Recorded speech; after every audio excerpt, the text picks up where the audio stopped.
इस इलाके के सबसे बड़े विद्वान ब्राह्मण हैं। जी सही सुना आपने। हमें भी तो अपनी विद्वता थोड़ा दिखाइए। अच्छा सुनना चाहते हो? सुनो। सर्वधर्म परित्यज्य माम एकम शरणम व्रज अहम तम सर्व पापेभ्यो मोक्षामि मा शुचः। हरेर नाम केवलम काल नास्ते गतिरन्यथा। लेकिन श्रीमान आप है कौन? अपना परिचय दे मुझे। मेरा नाम दिग्विजय पंडित है। दिग्विजय, जिसने चारों दिशाओं पर विद्वानों पर विजय प्राप्त कर लिया हो, वही दिग्विजय।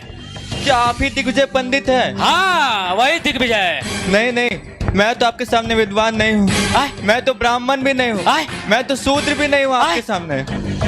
तो क्या है आप? मैं तो एक हारा हुआ व्यक्ति हूँ सिर्फ आपके सामने। ऐसे होते हैं विद्वान। रामानंद, जरा मेरे द्वारा हारे हुए प्रतिद्वंदियों की सूची तो निकालो और उसमें इस महान व्यक्ति का नाम जोड़ो। हस्ताक्षर करो इस पर और जाओ, शर्म के मारे पर्दे के पीछे छिप जाओ। ऐसे होते हैं विद्वान, ऐसे होते हैं विद्वान। चलो शास्त्रार्थ करते, शास्त्रार्थ। अरे बेटा, ये तुम्हारे विद्वान पंडित दिख रहे हैं। तुमको मैं दिखाता हूँ बिना शास्त्र के सहायता के मैं इनको सवालों में कैसे उलझाता हूँ। चलो। नमस्ते नमस्ते नमस्ते। नमस्ते, कहिए। आपकी शादी हुई है? जी हुई है। आपकी पत्नी कैसी है? अच्छी है, तभी की है। कितने शादी की है? एक ही की है। दो क्यों नहीं की? अरे भाई एक नहीं समझे, दो क्या करूंगा? कौन है यार? आपके पास गाड़ी है? हाँ है। चलती है या दौड़ती है? चलती है। कितने पहियों पे चलती है? 4 पहिए पे चलती है। 3 पे क्यों नहीं चलती? अरे 3 पे कौन सी गाड़ी चलती है? कौन है यार ये? तुम कन्हा। मैं भूल गया, मुझे घर जाना है। अरे कहाँ जा रहे हो? इधर घर जा, मुझे घर जाना है। घर पे मच्छर है? हाँ है। नर है कि मादा है? नर मादा ठीक से देखा नहीं। अरे इसे क्या हुआ? लगता है सवालों में कुछ ज्यादा ही उलझ गया। चलो अब शास्त्र से तुमको उलझाते हैं। चलो।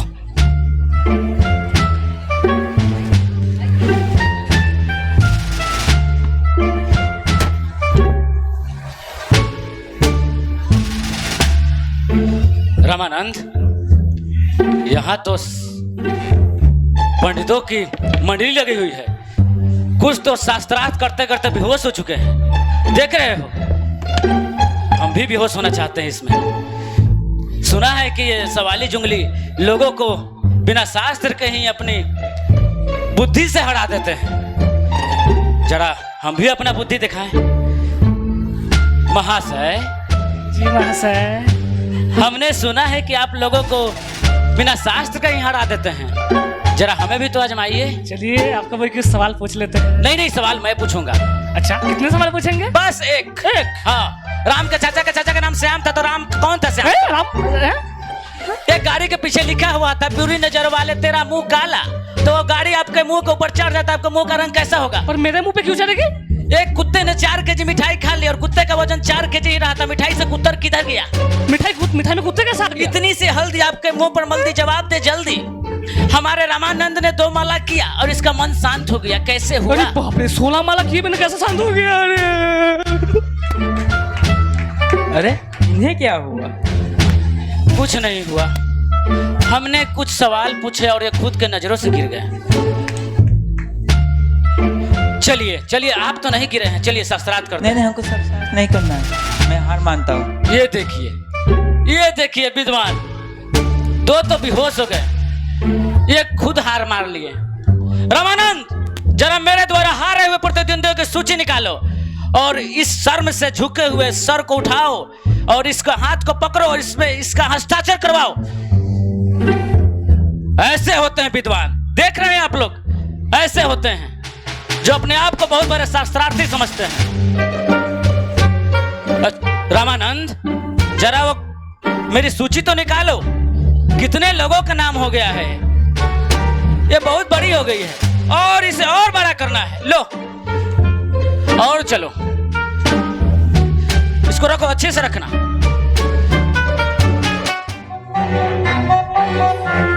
हे महाशय, ये कौन आ गए भाई? हे महाशय, मेरा जैसा तुच्छ आदमी आपके जैसे महान पंडित को कुछ बोल सकते हैं? बिल्कुल, बोलिए बोलिए।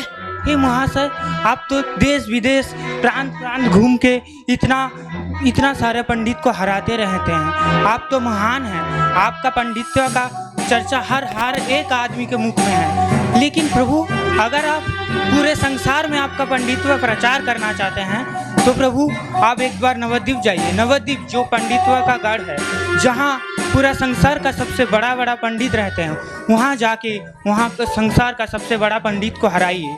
फिर अपना पंडित्व सारा संसार में प्रचार करिए। सारा संसार तब आपको एक बार में सबसे बड़ा पंडित मान लेगा। रामानंद, ये तो बांग्ला और हिंदी दोनों मिलाकर बहुत अच्छा बोल दिया। तुम्हें बांग्ला आता है क्या? नहीं आता है? अरे हमें भी नहीं आता। आप लोग को बांग्ला आता है? मेरा नाम दिग्विजय पंडित है, हमें तो सभी भाषाओं का ज्ञान है, हम तो भूल ही गए। इन्होंने बताया है कि नवद्वीप हम लोग इधर उधर घूमकर ब्राह्मणों को हराते रह रहे हैं, और नवद्वीप ब्राह्मणों का गढ़ है। वहां पर बहुत बड़े बड़े ब्राह्मण रहते हैं। तो इसने बताया कि हम लोगों को नवद्वीप जाना चाहिए। अगर हम लोग वहां के ब्राह्मणों को हरा देंगे तो लोग समझेंगे कि हम सबसे बड़े विद्वान हैं। तो चलो, अब हम लोग अपनी सूची को और लंबी करने के लिए नवद्वीप की ओर प्रस्थान करते हैं। अब हम लोग ने काशी के ब्राह्मणों को हराया, काशी के ब्राह्मणों को हराया, मिथिला के ब्राह्मणों को हराया, हल्दिया के ब्राह्मणों को हराया, आसनसोल के ब्राह्मणों को हराया। तो अब नवद्वीप के ब्राह्मणों के हराने की बारी है। चलो, अब हम लोग नवद्वीप की ओर प्रस्थान करते हैं। चलो। दिग्विजय पंडित नवद्वीप में आ रहे हैं? क्या दिग्विजय पंडित नवद्वीप में आ रहे हैं? ये तो बड़ा चिंता का विषय है। अगर दिग्विजय जैसे पंडित ब्राह्मण नवद्वीप में आकर शास्त्रार्थ करेंगे और हमारे ब्राह्मणों को हराएंगे तो नवद्वीप ब्राह्मण को तो नाक कट जाएगी। इसका कुछ उपाय? हाँ, मेरे पास एक उपाय है। आजकल निमाई पंडित बहुत प्रचलित विद्वान है। ऐसा करते हैं कि इस दिग्विजय को सबसे पहले निमाई से भिड़ा देते हैं। अगर निमाई दिग्विजय को हरा भी देता है तो नवद्वीप विश्व प्रकाशित हो जाएगा कि यहाँ के बच्चे भी दिग्विजय जैसे ब्राह्मणों को हरा सकते हैं। और अगर दिग्विजय ने निमाई को हरा दिया तो क्या ही हो जाएगा, छोटा सा बालक था, हार गया। सबसे पहले चलते निमाई को ढूंढते हैं। हे प्रभु, सुना है कि हमारे यहाँ नवद्वीप में एक दिग्विजय नाम का पंडित आ रहा है और उन्हें सरस्वती माता का वरदान प्राप्त है, और इसीलिए हमारे नवद्वीप में सारे विद्वानों के बीच अफरा तफरी मच गई है। और सुना है कि वो अपने पास हर समय एक विजय प्रमाण पत्र लेके घूमते हैं। भगवान कभी भी किसी के मिथ्या अहंकार को स्वीकार नहीं करते हैं। उन्हें सबका अहंकार को तोड़ना अच्छे तरीके से आता है। जिस प्रकार भगवान श्री राम ने रावण के अहंकार को नष्ट किया तथा भगवान श्री नरसिंह देव ने हिरण्यकश्यप के अहंकार को नष्ट किया, तो क्या वो भगवान केशव काश्मीरी के अहंकार को नष्ट नहीं करेंगे? छोड़ो इन सब बातों को, अब हम अपनी कक्षा आरंभ करते हैं।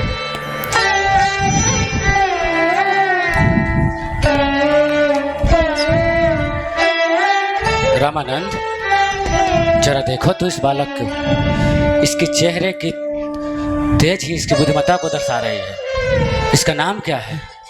हे बालक, इसका नाम क्या है? हे महाशय, इनका नाम निमाई पंडित है। क्या इन्हीं का नाम निमाई पंडित है? प्रणाम। नमस्कार महाशय। बच्चों, इन्हें आसन दो।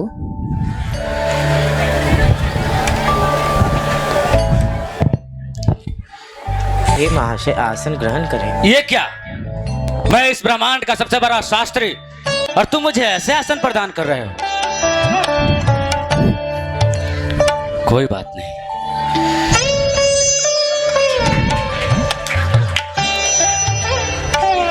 मैंने सुना है कि तुम इस नवद्वीप के सबसे बड़े विद्वान हो। नहीं नहीं महाशय, मैं कोई विद्वान नहीं हूँ। मैं तो एक तुच्छ सा बालक हूँ। हे केशव काश्मीरी, आपके आगमन से नवद्वीप के सभी विद्वानों में केवल आप ही की चर्चा चल रही है। आपकी विद्वता का गुणगान केवल बढ़ता ही चला जा रहा है। मैं तो बस इन बच्चों को कुछ सिखाने का प्रयास कर रहा हूँ, परंतु मेरे में इतनी भी कोई क्षमता नहीं कि मैं इन्हें कुछ सिखा सकूँ। हाँ, वो तो मैं देख ही रहा हूँ। हे केशव काश्मीरी, हमने सुना है कि आप द्रुत पदों की रचना भी कर सकते हैं और ऐसे अनेक उपलब्धियों के बारे में हमने सुना है।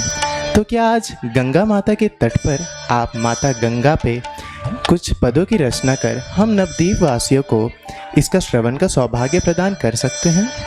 माँ गंगा के ऊपर कुछ पदों की रचना? अरे मैं तो एक सांस में 100 पदों की रचना कर सकता हूँ। सुनना चाहते हो? जी महाशय। सुनो।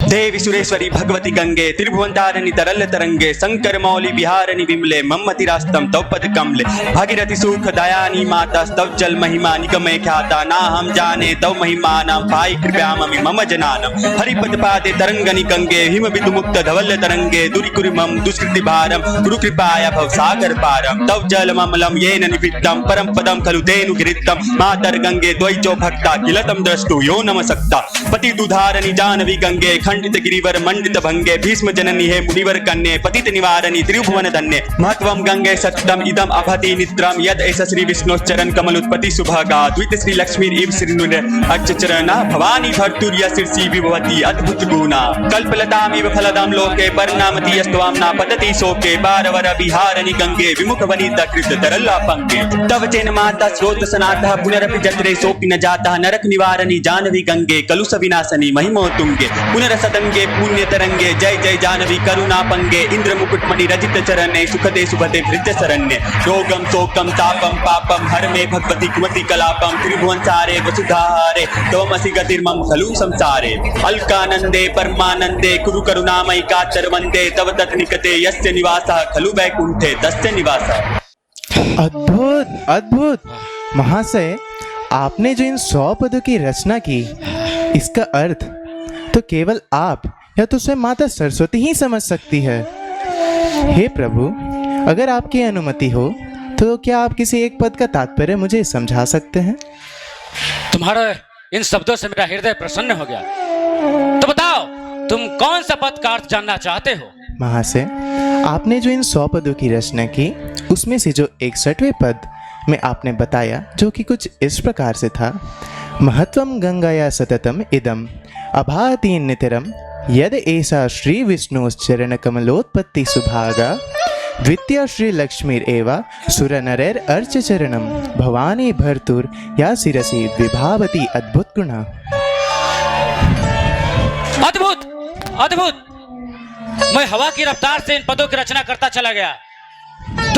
लेकिन तुम इसे कैसे याद कर सकते हो? महाशय, जिस प्रकार उस परम पिता परमेश्वर की कृपा से आप वज्रपात की गति से पदों की रचना करते हैं, ठीक उसी प्रकार उस महा परम पिता परमेश्वर की कृपा से मुझे श्रुतिधर की तरह सुनने का सौभाग्य प्राप्त है।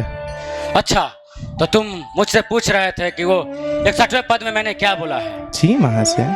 तो मेरे द्वारा रचित उस पद का अर्थ है, हे गंगा मैया, आप बहुत सौभाग्यशाली हैं। आप भगवान विष्णु के चरण से निकलती है। आप माँ लक्ष्मी के समक्ष पूजनीय हैं। देवी देवताओं भी आपकी पूजा करते हैं और भगवान शिव की जटा से निकलती है। यही अर्थ है मेरे द्वारा रचित इस सुंदर सा पद का। अद्भुत, बहुत ही सुंदर पद की रचना की है आपने। परंतु हे महाशय, क्या आप इसमें कुछ अच्छाइयाँ एवं त्रुटियां बता सकते हैं? त्रुटियां? मेरे द्वारा रचित पद में कोई भी त्रुटि नहीं हो सकती। असंभव। तुम ऐसा कैसे कह सकते हो?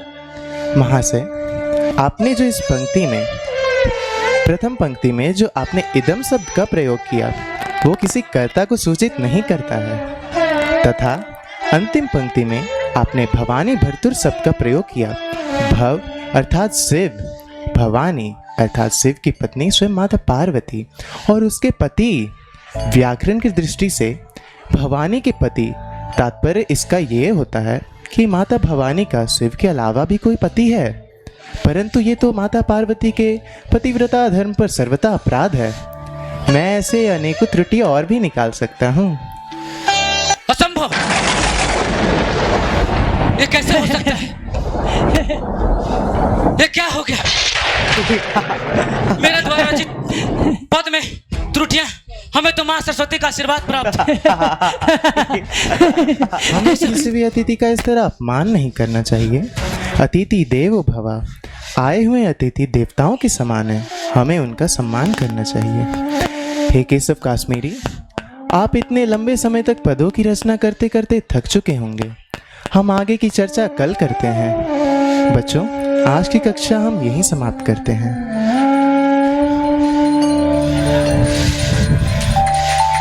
मेरे द्वारा रचित पद में त्रुटियां, मेरे द्वारा रचित पद में त्रुटियां, हमें तो माँ सरस्वती का आशीर्वाद प्राप्त।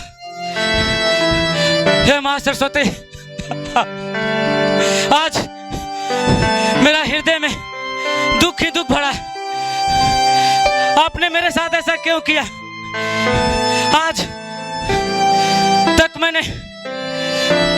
तक मुझे कोई प्रयास नहीं कर सका है, लेकिन आज मुझे नवदीप के एक छोटे से बालक के हाथों हार का सामना करना पड़ा। हे माँ, ये कैसे हो सकता है माँ? मुझे अपने सवालों का जवाब चाहिए माँ। ये कैसे हो सकता है माँ?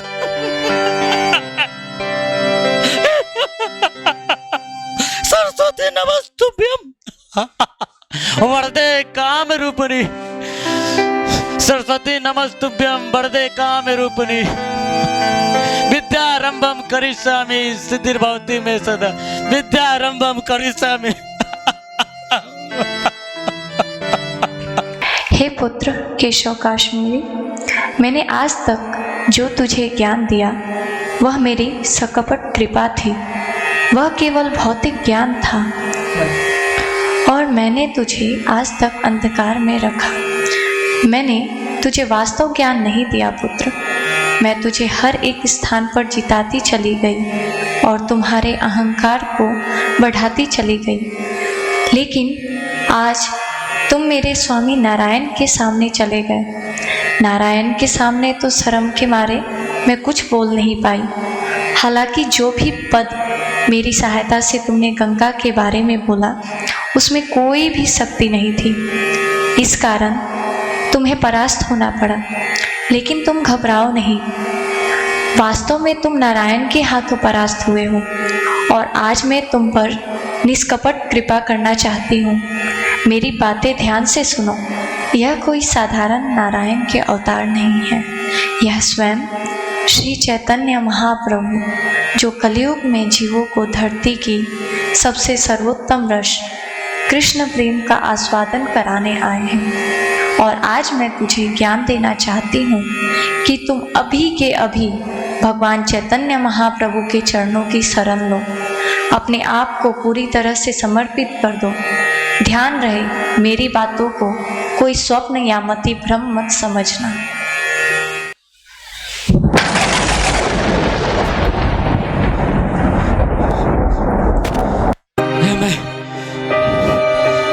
ये मैं क्या देख रहा हूँ? ये मैं क्या सुन रहा हूँ? आज तक माँ सरस्वती ने मुझ पर सकपट कृपा की और मैं जिससे हारा वो मेरे स्वामी परम पुरुषोत्तम भगवान थे। और मैं अंधभक्त की तरह उनसे लड़ता रहा। मैं कितना भागा था, मैं कितना भागा था। हे निमाय, हे निमाय, हे निमाय, आप कहाँ हैं? हे निमाय, हे निमाय, हे केशव काश्मीरी, उठिए। मुझे माफ कर दे, मुझे माफ कर दे निमाय। मैं आपको समझ न सका। मैं अपने अहंकार के घमंड में लोगों से शास्त्रार्थ करता रहा और अंत में आपको भी न समझ सका। मैं आपसे भी लड़ पड़ा। मैं तो पहले ही समझ गया था कि आप कोई साधारण व्यक्ति नहीं है। नहीं तो आपने जिस स्थिति में मुझे पराजित किया, यह कोई परमपिता परमेश्वर ही अपने पुत्र के साथ कर सकता है। नहीं तो जैसे जैसा मेरा घमंड था मैं उसी समय आत्महत्या कर लेता। और आज मुझे स्वप्न में माँ सरस्वती ने भी कहा है कि आप भगवान श्री कृष्ण के करुणामय अवतार हैं। हे निमाय मुझे माफ कर दे, मैंने आपके चरणों के प्रति बहुत बड़ी भूल कर दी। कश्मीरी उठिए उठिए मुझे माफ कर दे स्वामी। उठिए। हे केशव कश्मीरी, अब आप ये बात किसी से भी मत कहना कि मैं ही वो स्वयं परम पुरुषोत्तम भगवान हूँ। और अब अपना ये पांडित्य छोड़कर भगवान में मन लगाओ, क्योंकि मनुष्य जीवन का यही लक्ष्य है कि मनुष्य भगवान में अपना मन लगाए और भगवान की भक्ति करे और उस परम पुरुषोत्तम भगवान के निज धाम को प्राप्त करे। तो आइए हम सब मिलके कहते हैं, हरे कृष्णा कृष्णा कृष्णा हरे हरे, हरे राम राम राम हरे हरे।